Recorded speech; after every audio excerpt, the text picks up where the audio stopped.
आपने सोचा कि कल की 2898 एडी में हमें सिर्फ अश्वत्थामा ही क्यों दिखाया जा रहा है, बाकी सारे चिरंजीवी कहां हैं? इसके अलावा भैरवा की कहानी इस मूवी के अंदर इतनी तगड़ी होने वाली है कि सबके पैरों तले जमीन हिल जाएगी, जो कि इस वीडियो के एंड तक में मैं आपको बताने वाला हूं। बट उस पर आने से पहले आप बताओ कि प्रभास का कैरेक्टर भैरवा मूवी के अंदर कर क्या रहा है। ट्रेलर से जितना पता चल रहा है पूरी कहानी तो अश्वत्थामा जी के अराउंड घूमती है, जो कि महाभारत में उत्तरा के गर्भ पर ब्रह्मास्त्र छोड़ देता है, जो कि ट्रेलर 2 में हमें देखने को मिला।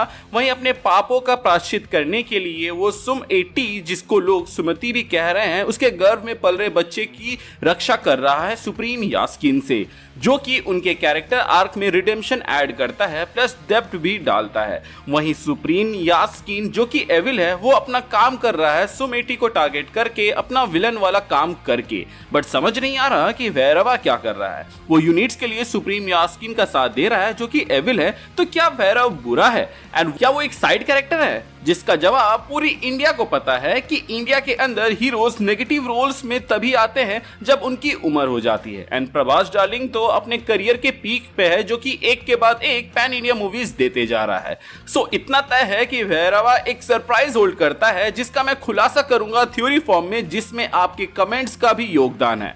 सो मैंने एक रील डाला था कल की 2898 एडी से रिलेटेड, जिसमें कईयों ने कहा था कि भैरवा का कैरेक्टर हनुमान जी है, जो कि सुनने में इंटरेस्टिंग लग रहा था। बट वो कई सवाल भी खड़े करता है कि अगर भैरवा हनुमान जी है तो वो सुप्रीम यास्कीन का साथ क्यों दे रहे हैं, जो कि बुरा है। इसके अलावा उनकी हाइट अश्वत्थामा जैसी बड़ी क्यों नहीं है, एज वो त्रेता युग से बिलोंग करते हैं, जिनके जवाब है मेरे पास। सबसे पहली बात, सुप्रीम यास्कीन का साथ भैरवा यूनिट्स के लिए दे रहा है ताकि वो कॉम्प्लेक्स जा सके। रही बात वो बुराई का साथ क्यों दे रहा है, तो बॉस यहाँ पर भैरवा को ये नहीं पता होगा कि वो हनुमान जी का अंश है या अवतार है, काइंड ऑफ उनके बचपन के जैसा, जहां उन्हें एक ऋषि ने श्राप दिया था कि वो अपने पावर्स को भूल जाएंगे एंड जब तक उनको कोई याद नहीं दिलाएगा तब तक उन्हें वो याद भी नहीं आएगा। एंड क्योंकि कलयुग चल रहा है तो बुराई चरम सीमा में है, तो यहाँ पर अपनी यादें भूलने के बाद से भैरवा बुराई की तरफ ज्यादा टिल्टेड हो गया। रही बात उनकी हाइट की, तो हनुमान जी अपने हाइट को बढ़ा एंड घटा सकते हैं, जो कि उन्होंने रामायण के अंदर किया भी था अपने सिद्धियों की मदद से। सो यहाँ पर आपका डाउट क्लियर होता है। एंड अब आते हैं वो पॉइंट्स पे जो कि ये साबित करता है कि ये हनुमान जी वाला थ्योरी सच हो सकता है। सबसे पहले तो आप भैरवा के जो नेचर है उसको देखो, वो बहुत ही मजाकिया एंड मिलनसार टाइप का है, जो कि हनुमान जी के नेचर के अंदर है। इसके अलावा टीजर में हमने भैरवा को एक भाला पकड़ते हुए देखा था, जो कि बहुत ही नॉर्मल सा सीन लग रहा था। बट अब जब हमने ट्रेलर 2 देख लिया है तो आई कैन कंक्लूड कि ये जगह संभाला है जहां पे अश्वत्थामा वर्सेस भैरवा चल रहा है। अब अश्वत्थामा कितना बड़ा वॉरियर है ये मुझे बताने की जरूरत नहीं है, और वो चाहे तो अकेले ही सबको रेल सकता है, बट उसका सामना भैरवा कर रहा है, प्लस उसके द्वारा फेंका गया भाला तक वो पकड़ ले रहा है। तो बॉस भैरवा कोई नॉर्मल इंसान तो होने से रहा। इनफैक्ट ट्रेलर के कई शॉट्स में जिसके अंदर हम देखते हैं कि उसके फीट्स काफी एक्स्ट्राऑर्डिनरी है, जो कि भले ही साउथ की मूवी में बहुत ही कॉमन रहा है कि एक अकेला हीरो सब पर भारी पड़ रहा है, बट यहाँ पर एक रीजनिंग हो सकती है कि भैरवा भी एक भगवान है या उसका अंश है, जिसके वजह से वो इतना ज्यादा ड्यूरेबल या फिर स्ट्रॉन्ग है। टेक्नोलॉजी के दम पर अश्वत्थामा के अस्त्र एंड शस्त्र को टक्कर देना अलग बात है, physically and hand to hand उससे लड़ना और फिर बच जाना ये बहुत बड़ी फीट है। इसके अलावा थर्ड पॉइंट तो इस थ्योरी को सील ही कर देती है कि भैरवा हनुमान जी या शिव जी का अंश है, या फिर कहें किसी भगवान का अंश है, जो कि हमें सेंसर बोर्ड के जरिए पता चलता है। असल में सेंसर बोर्ड ने 3 चेंजेस के साथ इस मूवी को ग्रीन लाइट दिया है, जिसमें से एक चेंज ये है कि काल भैरवा को देवदू कहा जाएगा। अब देवदू का तेलुगु में मतलब होता है गॉड। अब देखा जाए तो काल भैरव तो शिव जी का ही रूप है, तो उसको अगर देवदू कहा जाएगा तो इसमें क्या ही बुराई है। भगवान को भगवान नहीं बोलेंगे तो क्या बोलेंगे। बट अगर दिक्कत हो रही है तो इसका मतलब ये हुआ कि यहाँ काल भैरव असल में प्रभास के कैरेक्टर को कहा जा रहा है, इन द सेंस कि उसको वो भगवान कह रहे हैं। सेम चीज ओ माय गॉड 2 में भी हुआ था, जहां अक्षय कुमार के कैरेक्टर को भी शिव जी कहा गया था, बट बाद में उसको शिवगन से रिप्लेस कर दिया गया था। सो मूवी में एक पॉइंट आएगा जब भैरवा यानी कि प्रभास के कैरेक्टर को भगवान कहा जाएगा, जो कि मोस्ट प्रोबेबली हनुमान जी हो सकते हैं, क्योंकि वही है जो कि सब ठीक कर सकते हैं इतने बड़े ब्लंडर के बाद, जो कि भैरवा इस मूवी के एंड में करेगा, जिसके बारे में मैं आपको भी बताने वाला हूँ। सो ट्रेलर 2 में साफ हो गया है कि भैरवा सुप्रीम यास्किन का साइड लेगा और उनके साइड से लड़ेगा एंड मोस्ट प्रोबेबली सुप्रीम यास्किन जीत भी जाएगा। एज ट्रेलर में हमने देखा कि सुप्रीम यास्किन के लोग संभाला पर हमला करते हैं जहां लोग मरते हैं, जिसके रेस्पॉन्स पर दीपिका का कैरेक्टर कहती है कि जिसने अपनी पहली सांस तक नहीं ली वो इतने आखिरी सांस का कारण कैसे हो सकता है, इम्प्लाइंग कि संभाला में ये लोग हार गए हैं एंड काफी सारे लोग मरे हैं। जिसके बाद या तो सुमेटी किसी तरह बचकर भाग गई, बट सवाल ये आता है कि वो भागकर जाएगी भी कहां, जबकि दुनिया में सिर्फ 2 ही जगह बचे हैं जो कि है काशी एंड संभाला और इसके अलावा है कॉम्प्लेक्स। इसीलिए आई थिंक सुप्रीम यास्किन सुमेटी को पकड़ने में कामयाब होता है, जिसके बाद 2 केसेस बनते हैं। पहला ये कि भैरवा को 1 मिलियन यूनिट्स मिलेगा एंड वो कॉम्प्लेक्स जाकर सारी सच्चाई जानेगा, जिसके बाद उसके अंदर चेंज ऑफ हार्ट आएगा, जिसके बाद वो सुमेटी को भगाने में मदद करेगा, या फिर सुप्रीम यास्किन के गुंडे उसको 1 मिलियन यूनिट्स नहीं देंगे, जिसके बाद वो उनके अगेंस्ट हो जाएगा। इसके अलावा एक चीज ये भी हो सकती है कि अश्वत्थामा से लड़ते लड़ते वो रियलाइज करेगा कि वो असली में हनुमान जी है या उसका अंश है, तो उसके बाद वो अच्छाई का साथ देगा, बट तब तक बहुत देर हो चुकी होगी। तभी अश्वत्थामा जामवन जी के जैसे भैरवा को याद दिलाएगा कि वो हनुमान जी का अंश है एंड उसके पास 8 सिद्धि है, जिसमें से एक है वस्तु, जिसके मदद से वो टाइम ट्रेवल कर सकता है। अब हो सकता है कि मैं यहाँ कंप्लीटली गलत हूँ, क्योंकि ये 8वीं सिद्धि के बारे में अलग अलग जगह अलग अलग इंटरप्रिटेशन दिखाया गया है। इन केस हम ये भी माने कि वस्तु की मदद से भैरवा टाइम ट्रेवल नहीं कर सकता, तो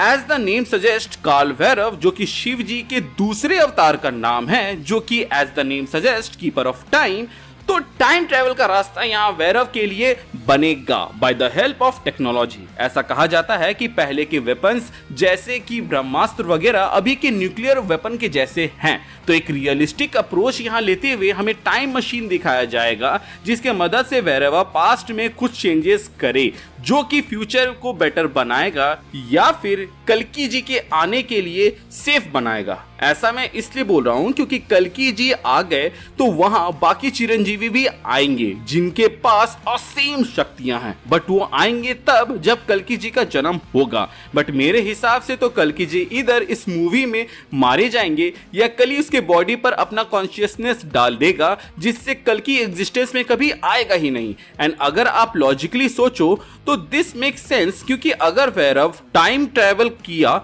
तो मेकर्स भी बाकी चिरंजीवी को दिखाने से बच जाएंगे। अब ये इंपॉर्टेंट इसलिए है क्योंकि महाभारत के सीन्स दिखाने के लिए कंक्रीट प्रूफ्स हैं, तो उसको वो लोग आसानी से दिखा सकते हैं एंड सेंसर बोर्ड कुछ बोलेगा भी नहीं। बट अगर मेकर्स हमें आगे का दिखाते हैं तो उसमें हमें बाकी चिरंजीवी को दिखाना पड़ेगा, जो कि कांच में दौड़ने जैसा होगा, क्योंकि वहां हर एक सीन में इस बात का ख्याल रखना होगा कि किसी की फीलिंग्स हर्ट ना हो एंड सेंसर बोर्ड उसको कट ना करवाए। बट अगर भैरवा टाइम ट्रेवल करता है तो मेकर्स को बाकी चिरंजीवी को दिखाने की जरूरत नहीं है, उल्टा वो कली या सुप्रीम यास्किन की बैक स्टोरी को दिखा सकते हैं, जिससे ये कैरेक्टर में और भी डेप्थ आएगा। इसके अलावा भैरवा के कैरेक्टर में भी डेप्थ आएगा, जो कि एक अनसंग हीरो के जैसा जाना जाएगा। मेरे ख्याल से कल की ट्रायलॉजी का एंड कल्कि पुराण से डायरेक्टली लिफ्ट किया जाएगा, जहां उनका जन्म संभाला में होगा बाकी चिरंजीवी के प्रोटेक्शन या फिर क्या प्रेजेंस में, which also answers the question कि बाकी चिरंजीवी कहाँ हैं। सोच कर देखो कि कल्कि जी का जन्म के टाइम में बाकी चिरंजीवी मिसिंग क्यों हैं,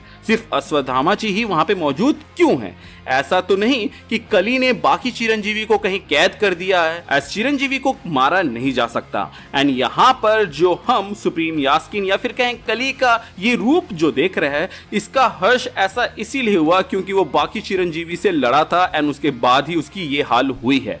सो भैरवा का टाइम ट्रेवल करके पास्ट में चेंजेस करना हो सकता है असल में एक मिशन हो, जहां वो बाकी चिरंजीवी को कैद होने से रोके या कैद से आजाद कराए, ताकि वो उस वक्त मौजूद रहे जब सुमेटी संभाला जाए। जिसके बाद अगर सुप्रीम यास्किन के गुंडे वहां हमला भी करते हैं या फिर सुप्रीम यास्किन साक्षात आ भी जाता है, तो सारे चिरंजीवी मिलकर सुप्रीम यास्किन को वहां पे रोक दे। मैं बता रहा हूं गाइस, कल की 2898 AD बवाल मूवी होने वाली है, इर्रेस्पेक्टिव ऑफ हमारी थ्योरी सही हो या गलत हो। मैंने तो कई सारे पॉइंट्स को यहाँ पे पॉइंट आउट ही नहीं किया, जो कि ये साबित करते हैं कि भैरवा का कैरेक्टर शिव जी का अंश होगा।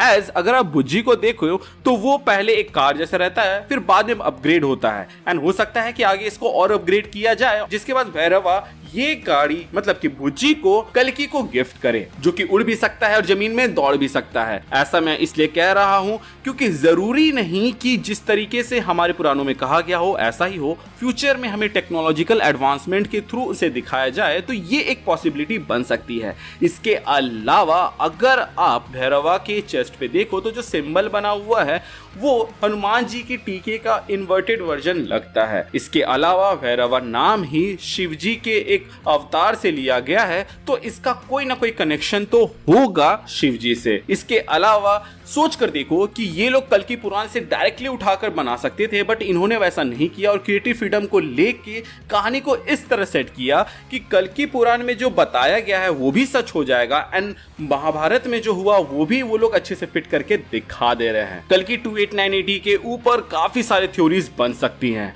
एंड मैं थैंक यू यहाँ पे कहना चाहूंगा हर उस इंसान को जिसने कल्कि वाले रील के ऊपर हनुमान जी लिखा था, क्योंकि आपका वो कमेंट ही मुझे ये सब सोचने के लिए प्रेरित किया। जैसा कि मैंने कहा अभी तो और भी कई सारे थ्योरीज दिमाग में आई हैं, बट उनको मैंने साइड कर दिया क्योंकि ये उनमें से बेस्ट थी। कैसी लगी आपको ये थ्योरी आप हमें कमेंट सेक्शन में जरूर बताइएगा एंड आपके पास कोई थ्योरी है तो वो भी कमेंट कीजिएगा। मुझे अच्छा लगा तो मैं उसको अपने आने वाले वीडियो में उस पर बात करूंगा with credit. Thank you for watching this video and thank you for subscribing the channel. ऐसे ही वीडियोस अगर मिस नहीं करना चाहते हैं तो हमारे चैनल का एक मोटो भी फॉलो कीजिए, जो कि है लोगों की मदद करें, अपना ख्याल रखें and keep moving forward credit लगाकर आगे बढ़ते जाएं। Thank you for